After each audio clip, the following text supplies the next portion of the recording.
Écoutez, nous on a fait grève le 12 et 13 décembre. Hein. Les salariés de la Chambre s'étaient bien mobilisés. On avait fait grève parce que nous on voulait des garanties sur nos salaires, on voulait des garanties sur nos emplois, puisque depuis des années, déjà les effectifs n'arrêtent pas de baisser, nos salaires sont bloqués. Et c'est un peu le flou concernant les financements de la Chambre d'agriculture. Donc 12 et 13 on se mobilise et début janvier, enfin mi-janvier, notre employeur nous envoie un mail en disant que bon, votre salaire du mois de janvier serait en retard, on cherche de la trésorerie, etc. Donc ça signifie que rien n'a bougé finalement depuis le 12 et 13 décembre.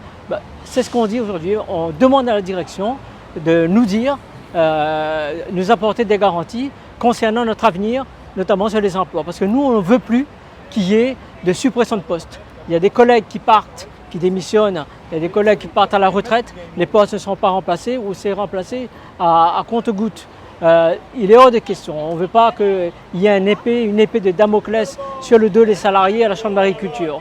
Concernant les salaires, tout augmente, le gasoil a encore augmenté, les carburants ont encore augmenté, les prix explosent, nos salaires sont bloqués.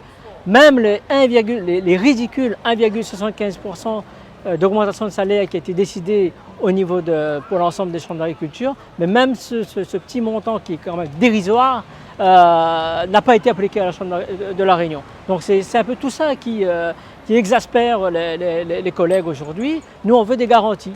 On ne veut pas continuer à venir au boulot en se disant est-ce qu'on va avoir, est-ce qu'on est financé, on n'est pas financé, est-ce que dans un mois on va être payé, on ne va pas être payé, etc. Donc voilà, c'est un peu tout ça qu'on veut dire. On veut que la direction nous mette vraiment sur la table ce qu'il compte faire pour répondre à nos interrogations.